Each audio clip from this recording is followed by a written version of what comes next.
to Getting to the Truth in This Art. I am your host, Rob Lee, and my next guests are Ashley Alexander and Kariz Marcel from Blakwater House Music. Welcome to the podcast. Thank you for having us. Yeah, definitely. Thank you. Nice to meet you. Nice to meet you as well. So this is one of those rare treats that I have, like kind of knowing about Kariz a bit and meeting you earlier, Ashley. This is going to be cool. So as we get into it, let's kind of start off with a very softball general question, 1,000-foot view. What do you do? What's the work like? Feel free to just jump in. What's your work like? How's your work go? And what is your work with Blakwater House Music? Please. With Blakwater House, what I do there is I am a music playlister, music curator in collaboration with Kariz. That's what I do with Blakwater House. Over the years, I've been a singer-songwriter within the area. I'm a Maryland native. I work in the music touring industry, from things such as VIP coordinator to tour manager, hospitality coordinator, a bunch of things in between. I also have my own YouTube channel, Ashley Alexander TV, where I have my own album reviews and other interviews. And I think that's the best way I can explain me. Kariz, your turn. You know we hate this, right? You know this is the part, right? Especially in hard.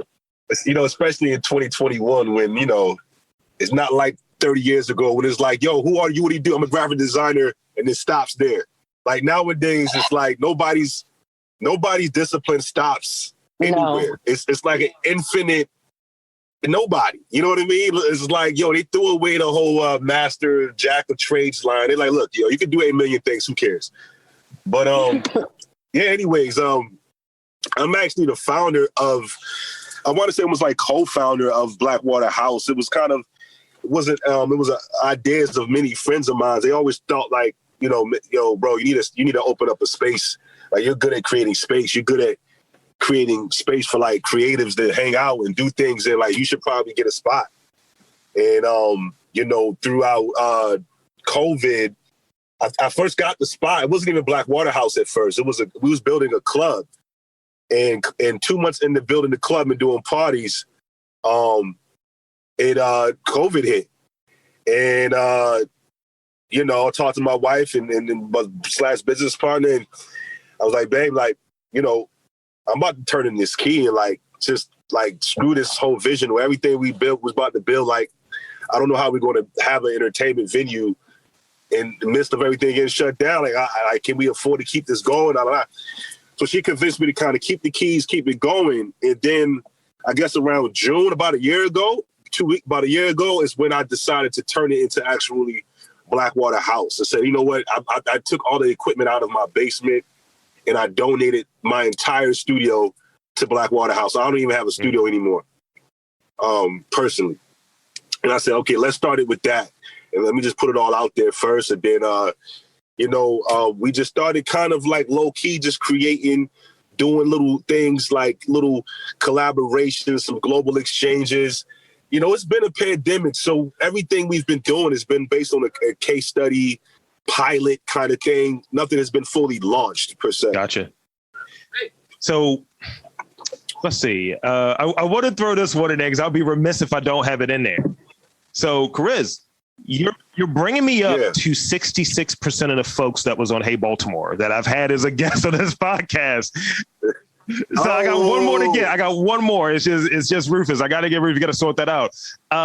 So talk about that a little bit. How did the song come together, and how did you feel about seeing and hearing your work prominently presented on like a global platform? Oh man! First of all, shouts out to TT the artist. Being the true visionary she is. So this song, okay, so I started something called the Blakwater Project in 2015. And it was a social experiment. I turned myself into a DJ. This was the deal. Me and my boy basically had a bet. He was like, turn yourself into an artist for 5 years, become a DJ, do an album, and watch how everything happens for you. Now, mind you, at the time, I'm just this introverted music producer, hoodie over the head. Like, I don't want nobody to talk to me that I don't know. You know what I mean? Like, I would never be an artist. But he was like, no, do it because your sound is so original. Like, you need to get in front of your sound. So cool. So I just started producing music and playing it in clubs. And we started throwing these parties called Blakwater parties. So it would just literally be me with an MPC drum machine in the middle of the club. And I would hire a DJ to play, and I'll just be hitting the drum machine, people dancing. And I had to figure out how to make music to make people dance, like by creating it in the club. So this is 2015. I was studying African instrument, like really, really old African music, like high life, 1960s, 50s. Like, I got really serious about understanding African music from a philosophical. I can go on and on about African music, about people whose names we probably can't pronounce, but like I know exactly who they are. So like, I love everything about old African music. So I became a little over obsessed and said, yo, like I should like become like a DJ version of Fela if Fela ever made songs that was under 7 minutes. Right? So I was like, what would that look like? So that's what I started. Like, how can I create a world that we can exist in? And then, but then like make it cool. Like, so other than like, I guess the greatest future looks like, okay, other than kids having Scarface posters on their wall, they got like this amazing African king on their wall. Like, how can we make Africa cool? Like, you know what I mean? So like, so it was just really just my sonic attempt to make it Africa cool, and then it birthed this sound called Afro EDM, which was like this mosh pit of like African Afro beat, Baltimore club and house, and like just funk. And then I just put a bunch of musicians in the room, and then melodies would come to my head, and I'll scream them out to people, and then they'll record it. They'll leave me home with the files for a week or two, and then come back, and I got 5 songs from that one session. And Hey Baltimore is one of those songs. So it actually, the way that song even came about was in the middle of me doing this experiment of trying to become this artist and the biggest DJ in the world or whatever I thought I was going to become at the time. I was like, yo, this is going to work. I'm going to make these big records, whatever. I called Rufus, like, yo, come over. So he loves Cab Calloway. Shouts out to Cab Calloway, Baltimore. He wanted something to kind of feel like that. I mean, it's pretty obvious in the record with the Heidi Ho part. So, you know what I mean? Saying he can't, don't rob and thick us. You know what I mean? It's already there. You know what I mean? So it's in the record. We didn't try to hide it. So anyways, we did it. We came over to the studio, and it just was like, I was on the piano, like kind of like interpolating. Oh, for those who not in music, interpolate just means like to replay something that already exists. That's like, it sounds just like it, but it's not it. So I started interpolating stuff and transposing some of the keys and like trying to figure out a way to like make this old song feel new. And excuse me. So boom, he went in and just started singing and kind of like, I just let him go. I let Rufus go that day in the booth because unless you tell Rufus to like stop, he won't stop. So I think I let him sing for like 7-8 minutes straight. Like, and he left and I'm like, what the hell did I just do? Like, I got like this Baltimore club beat, this piano loop, and he's just going at it like for 8-9 minutes. So I had to like basically chop up his lyrics to create the hook and the verse and everything you hear, and then I got rid of the rest of the song, which I still have on Tuck. And I was trying to get it on this Eddie's playlist. It might still make an appearance. It's not too late actually. But anyway, there's a whole nother version of Hey Baltimore with a whole nother verse of Rufus and Easy that I have. But anyways, so he leaves, and then one day Easy is in the neighborhood. I was living on, I ain't gonna put my hand out there. I was living off of North Avenue, and he was across the street at one of my good friends' Greenspan house. So he like, yo, I'm in the neighborhood. Let me pull up. I said, yo, I'm in the studio. I'm like, yo, I got this empty part on this beat, and I don't want Rufus to sing. Like, he sung for like 10 minutes, yo. Like, I'm not trying to fail out this record. Like, I need to make it like, now, like, you know what I'm saying? So, boom. He like, yo, well, throw me in the booth. Then this guy does the same shit Rufus does and raps for like 10 minutes, right? So I'm just like, yo, now I got 20-minute song. 20 minutes worth. Yeah, I'm like, yo, this defeats the purpose of what I'm trying to do with my career. Like, I'm trying to make these short, popular songs, right? Like, so anyways, back in the lab again, number 2 weeks of me figuring out what part of Easy's rap is going to be his rap part. So we do that, And then I ended up going back home to New York. I'm from upstate New York. So I moved here in 1994. So I went home to visit my grandmother, and I started mixing the song like in my headphones, and something hit me, whispered in my ear, said, put it out. Like, I don't know what it was. It was like, dude, just put it out. This was like no budget, no infrastructure, no label. It was just like, put it out, TuneCore or whatever it was at the time. So I went ahead and did the license, did the paperwork, and did everything super legit, uploaded it, released it. And I think it was if I'm not mistaken, somebody might correct me if I'm wrong, but I want to say it was December or January of 2017 or December of 2016 that I got a call and was like, yo, hey, Baltimore's on the radio. And I was like, how? Like, it's only like 90 views on SoundCloud. Like, I don't understand. Like, what are you talking about? Like, and then Rufus tells me, when you interview Rufus, he'll tell you the story, but he tells me that Rufus went to the city with DJ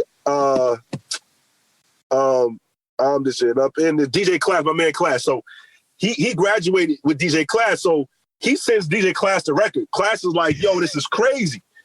Class takes the record and sends it to KW Griff. KW Griff is like, yo, I'm playing this tonight on my show.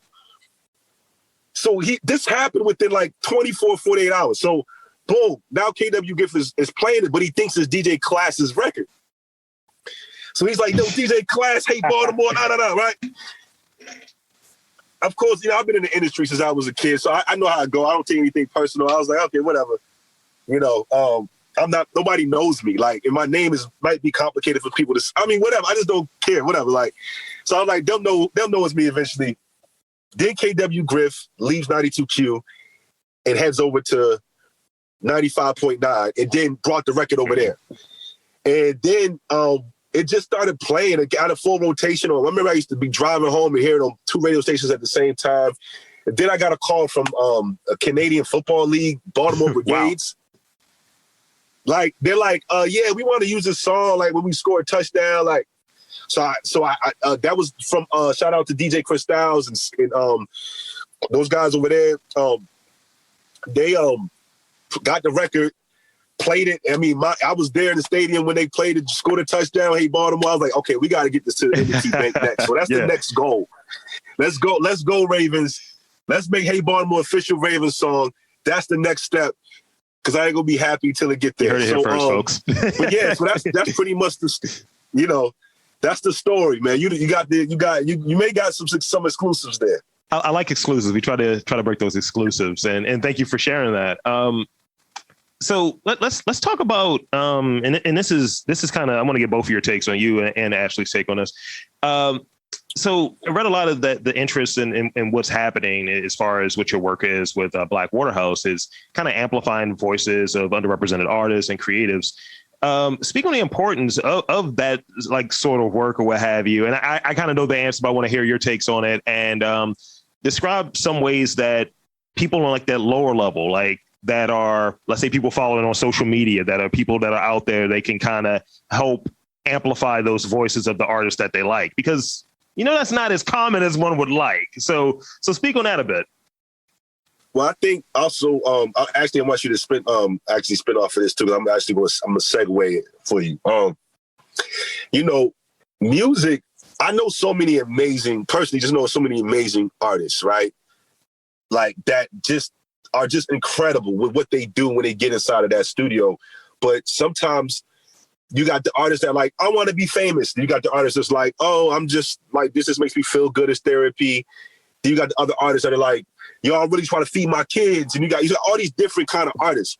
Yeah. And when I wanted to build a space for artists, I was like, yo, how can we make it inclusive but exclusive at the same time? And then it made me think about, the first thing I thought about was my friends that do music, but that do a lot of other things. People like Ashley, who can go in the studio, write a song, arrange it, but then also help you with your business plan or help you with this, or you know what I mean? It's like she has all these different attributes that can be used. And I was like, well, what if we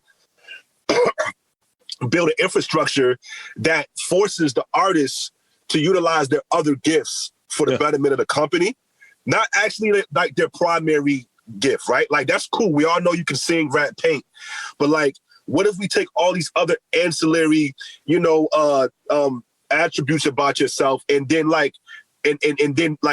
create this relationship with that skill set and the need of the people. Sure. And so Ashley was a great person to bring on board in the beginning of the development of this. And I used to call her and she'll tell you, pick her brain 10 in the morning, 9 in the morning. When I first wanted to open the Blakwater house, like, we just try to figure stuff out. And like, I know her, come on, she's worked with Kanye and Janet and, all these different people she's been around. And it's like, yo, you know what I'm trying to do. Like, how can we make this super slick, but like not like cheap and corny, like, you know what I mean? It's like, it's just but so Ashley definitely had helped me out a lot. And it was like throughout the pandemic, like, we was on the phone every other day, hashing things out. Yeah. Yeah, the pandemic. Yeah, I mean, I'm from Maryland, and this is probably the first time I've been home this long in a decade, and I keep saying that. That's what the pandemic did. I'm a local artist at heart, and therefore, in the essence of Baltimore, because I'm from, like, I always say, I'm DM no V. So for me, like, I do background vocals for Greenspan. I do background vocals for DDM. I've also done work with Easy and Kariz and a bunch of other artists from the city when a lot of us were 18 and are the age we are now. So for me, I've seen all my peers become extremely self-sufficient in it. And I am a big advocate of artists knowing both sides, because I think it's about losing yourself in the creativity, but saving yourself with knowing the business. And there's not enough who know that. So I've been very fortunate and blessed to be able to work on tours in a capacity of a business sense, not creative, which has been great, because when I come home, I can be creative and know all the business, right? Yeah. So for me, all these years, seeing how, Slipknot and Cher and Chris Brown and Kanye and Janet, like he had said, run these things or have their hands in it, in the type of teams they build and the type of venues they run and they're a part of. And so the vision of it isn't 5 degrees of Kevin Bacon in my mind. It's not, right? So for me, it's only right to bring this knowledge back home. Any festival I've ever worked, it's about understanding the context. Any club runs I've done, it's about bringing that information back. So let's say if an artist here wanted to go to Chicago and do a show, I can tell you a small venue. I can tell you the arena too. But I can tell you the people to contact yourself with to correctly do your business. And he will tell you, there's a lot of people who will call me, whether I'm home or not, to rack my brain about something, because I'm a brainstorming think tank kind of lady. I don't think everything is done by yourself. I don't think that's possible. But I do think it is about aligning yourself with people who believe in their product and will actually do the actual things to actually be successful in it. And I think that's cut the fat out a lot for me. So when it came to this playlist, it was kind of funny how it came about, only because so much has been going on with Blakwater. And like he had said, we've talked so much before it got to this. And this was like a thing written on a board of his, and him and his wife just like talking to me on FaceTime. I don't know what city I would have been in, just to be like, let me tell you what we're thinking of doing. And then we're going to do this and that. And then fast forward to this playlist, he calls, he's like, hey, I get some playlists and ask you what you listen to. Can we collab? Yeah. Because that's the other part of it. So my YouTube channel stuff is a extension of years of making burn CD playlists for my friends of what I'm listening to that month, because I listen to rock and I listen to R&B. Let me tell you, 20% of my saved music on my phone came from her recommendations. So I appreciate that. So like a lot of times I'm thank heavens for Shazam, because before it I was ignorant. Like, please can you go in the back and tell me what CD is playing of your like store thing. So it's just cultivated itself into me curating things. And before this, I had curated a monthly playlist for Creative Mornings for the Baltimore chapter. Yeah. Most of 2018 and a little bit in 2019, which was a great challenge. I was in college at Full Sail while touring and curating at the same time. So the challenge of it is what I enjoy. The fact that someone's going to hear something new is all I care about. So in this case, when it was our intent to be like, okay, it's got to be 100% Baltimore. So that was. But let's hold it. I think I don't want to answer the question you might have for us. That's all we kind of got with. Yeah. So, and we'll bury the lead a little bit on that one because we're coming back to that one. We're coming back to that one.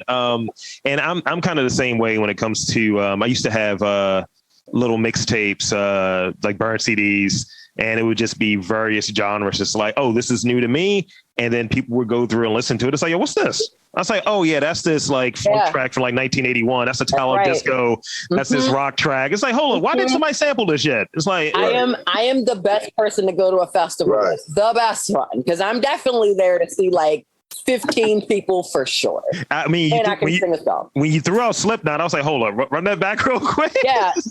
Listen, if you told me in high school I was going to go on tour with the Slipknot and Marilyn Manson, I wouldn't have believed you. And I was a rock kid growing up, and it was one of the most amazing tours I'd been on, and it was their reunion tour of Iowa. Rock kid. Wow. See, she was a rock kid. I was a rock kid too. I mean, I'm 9 Inch Nails, Stone Temple Pilot, Rage Against the Machine. Like, oh man, it was a dream.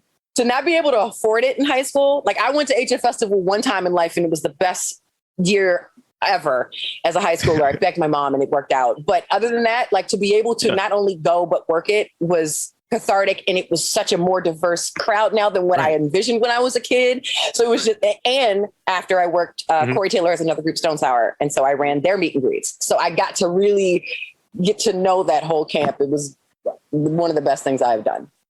Outside Janet.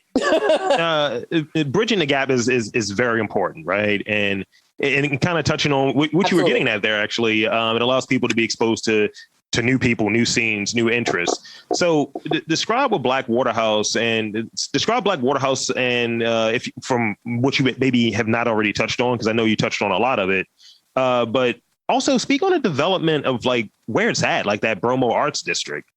Oh, yeah. Oh, man. I love Bromo, Emily, everybody over there. The future of Bromo. See, Bromo has such a bright future. Like, I brought Matt. I mean, I brought the Billbo's Blakwater House is in the Maryland Art Place. Mm-hmm. Okay, so it's on the top floor of Maryland Art Place. It's pretty much, we take up pretty much 80% of that floor. So really, that particular location, I didn't want to go to because it was already popping, right? Like Station North is already popping. And, you know, a lot of people go to places that are because it's popping. They go to LA, they go to Atlanta. Most people, the majority, I would say 85 to 90% of people just do things because that's what's popping. But then you have this other small population that are pretty much addicted to solving the impossible and trying to go to what's not so popping, right? So like, and taking that, you know, I'm a fan of also like, you know, free jazz and like Sun Ra, like, you know, so you got to think about it like, you know, my approach to like social entrepreneur, like I'm the Sun Ra of entrepreneurship, right? Like, so like taking it like, okay, we have this structure, like, and we all are free artists. Like I'm like totally free. My son is free. Like we have free spirits, like, but then how can we like apply structure and then put it in a place that allows us to be free, but then also we can grow with this district. We can grow with the district. We can grow with the possibilities of Lexington Market and where it can be in 2025, 2026, 2027. I was really looking at the future of real estate in the area of, you know, everything from the average tax bracket in 2030, you know, like, I'm studying everything and I'm just like, okay, I know right now we're not going to get rich, but we might later. You know what I mean? Like, so let's go somewhere that where we can grow with it. Like, so it's a lot of vacant buildings down there still.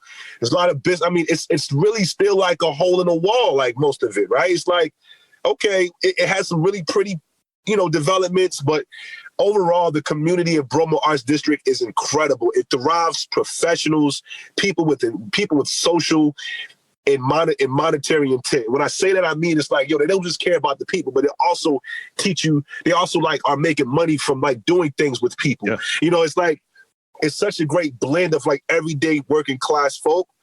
Like, for example, we just participated in the Bromo Arts Walk. It was incredible. I want to say over 100, maybe close to 200 people showed up throughout the day.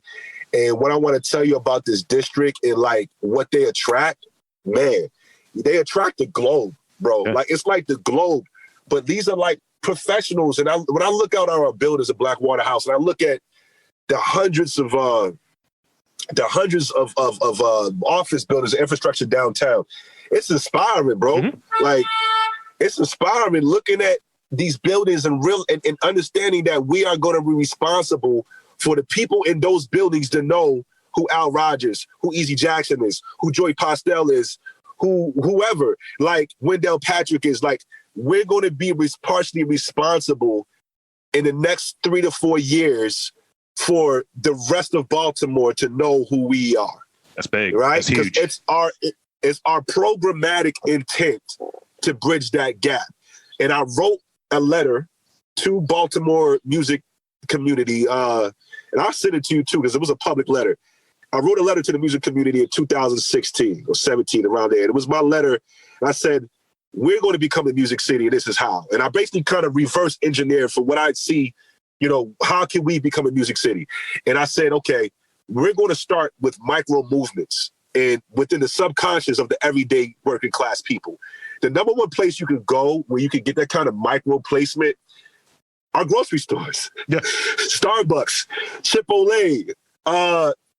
This is the subconscious. A lot of addiction starts in the subconscious, right? Like, a lot of you just knowing something exists happens in the subconscious. So, like, let's start putting music in the ears of the people that are at Home Depot, that are at Safeway. Like, let's start there. This might be an easy play, might be a hard play. We don't know, but all we got to do is get one company to bite. Yeah. And then we got to get a little support from some of these foundations out here that talking all this big stuff about Baltimore City. Holla at your boy. Because then it's like, okay, now we can convince by partnering with some of these foundations, we'll be able to now say, okay, look, there's 150 stores that said they would love to play Baltimore music. Like, let's get these stores to agree of at least 50% of their playlist weekly is all Baltimore artists. And like, so kind of getting these, that's the next step to this initiative, to this Music City initiative. And this is just in the streaming place. This has nothing to do with what we want to do physically and other things like that. But I just felt like, streaming. So, but back to your question, your answer was all about, Bromo Arts District. And like, I picked this space because what a better district to incubate the city from a professional development standpoint, because a lot of other areas, we have the art there and it's thriving and it feels great and it's like, wow, it's amazing, but nobody in the room can keep their cell phone on. Right. And it's like, I know that because, and I'm not talking about the people I am saying, I am you. Like, you know what I'm saying? Yeah. Like, I'm not that far away. Like, I just kept adding and figured some things out and married a very strong, financially mature Capricorn woman. You know what I'm saying? So I'm, she has to whip me back into shape sometimes, whatever. But what I'm saying is that, like, I was tired of the broke thing. I'm 3 generations Baltimore hip hop. Can't nobody tell me nothing. You can't pull my card. I'm the thoroughest to get. There's no holes in my story. Yeah. From the streets to the music in the city, I love it. It's so what I'm saying is that, like, there's three generations of it, like, seeing it develop. When I say 3 generations, I'm talking like from early 90s, right? Like, when some of the first artists started developing here, like, to now. And I'm like, like, when I go ask anybody, you could go to whole Circus City, tell them old, Best Buy. Yeah. You could go to anywhere and be like, who's your favorite Baltimore artist? They'd be like, I don't know any Baltimore artists.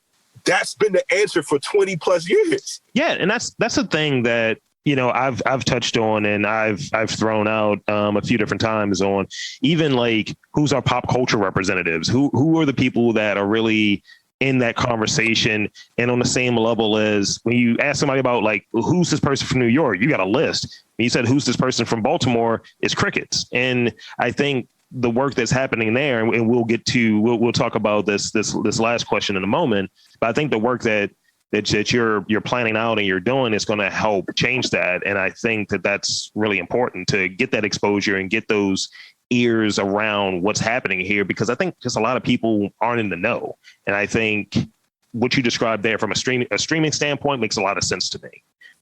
So the last question I have, and feel both of you, I want both of you to chime in on this, and however you want to really go about it. But what's the summer refresh, and how did it come about? I think actually, you know the story of the beginning, right? The very beginning, no, I don't. Okay, so the very beginning, and I'll pass the mic. The very beginning is real simple. Last year, was it last year? So, but I saw. Look, you know, I've been on this initiative now for 4 or 5 years, so my brain is kind of trained to kind of only pay attention to the things that are a part of Baltimore becoming a music city, right? Like, so when I saw that they did a playlist last summer, and I was like, yo, this is dope. The playlist introduced me to so many new acts. And I was like, yo, I don't know who was behind this or whatever, but I just sent them a DM. Like, yo, I love the playlist. I love what you guys are doing. I'm a producer here in Baltimore. I work in multi-genres and multi-pockets of the city. You know, holler at me if you ever do another playlist. And that was it. A year later, I get a message from Eddie saying, yeah, Kariz, you messaged us a year ago about working with us on a playlist. Would you like to collaborate on this year? And that's when Ashley got the call. Like, I'm like, oh crap, I gotta call Ashley. I need to call. This is our thing. This is what we're supposed to do. This is it. This is how we. Yes, I was so excited, bro. I was just like, yo, this is it. I mean, you know, we're collaborating with Eddie's on a couple of other things too. For the, you know, this goes on to Labor Day, but yeah, then I called Ashley because she just knows how to selflessly think about the city. I appreciate that. Yeah. Yeah. So that grocery store has 4.5 hours of 100% Baltimore artists. Some you might know from a commercial sense, but then if you looked into it, you'd realize there was a Baltimore artist attached, or they are from here, or something like that. Yeah. But at the heart of it, it is current, active, new singles, you know, newer projects and songs from artists of the city. The goal was to try to make it Shazamable. That's what I care about. The goal was to make it so diverse. And I mean, we've got global artists that I was like, how did I not even know that there was this much like Pakistani and like Django coming out of this city. So, right. It was really exciting. It was exciting for us to find it. It was exciting for us to sculpt it. And I'm even more excited to know how these things, you know, sound for the people visiting. So it's been a great journey. I'm really excited. So now I'm in this phase now where I'm about to start reaching out to these artists and be like, hey, you know what I mean? But you're playing at Eddie's. Right. Yeah.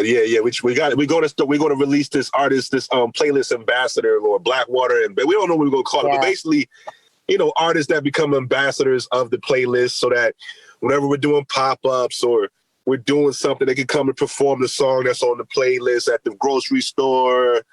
You know, it's so many things that even with their menu, we have a vegan chef in Blakwater. It's also our A&R there's a production company portion of Blakwater, which we produce music, obviously.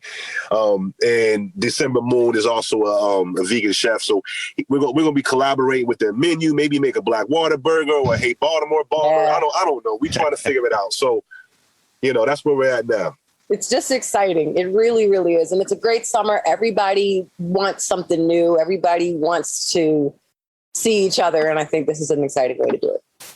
It's solving a problem. It's solving a problem. That's what it's all about. It's like, okay, you know, how can we aid to the problem of the city being disconnected from the beauty of it? How can we solve that problem? You know what I mean? Like, so this is one of the first of many, many, many steps. That's wonderful and aligns with what I'm trying to do here from my vantage point. And it's great to hear that's the work and that's the aim that's there for the two of you and then this work here. So in that, I'm out of questions. So in the last few minutes here, shameless plugs, please plug away. Last few minutes here, social media, all of that good stuff. Plug. Definitely. Well, you know, I'll plug all the way up. You know, you can definitely follow Blakwater House. I mean, it's more important to me right now. I want the house to get all the love. Blakwater with no C. There's no C in Blakwater for analytic and SEO and really nerdy reasons. But it's Blakwater House, you know what I mean? And is the name of the space. We got another art walk coming up, so we'll be announcing that date for those who missed the first art walk. You don't want to miss the second one. It was off the chain. So this, blackwatermusic.com as well. Some of my work, let me think. You can hear some more of my work on Netflix, Dark City. You can hear it on shouts out to Jadena and the whole Wonderland Records. I was recruited to that production team. We ended up producing Jadena's last album, 85 to Africa. And we did the single on that called Susu. That was a great, amazing experience. So check out that album, 85 to Africa. Check out our movie, me and my wife's movie, algmovie.com. We got a indie movie that we did to celebrate our marriage. Those are all my plugs, That's fantastic.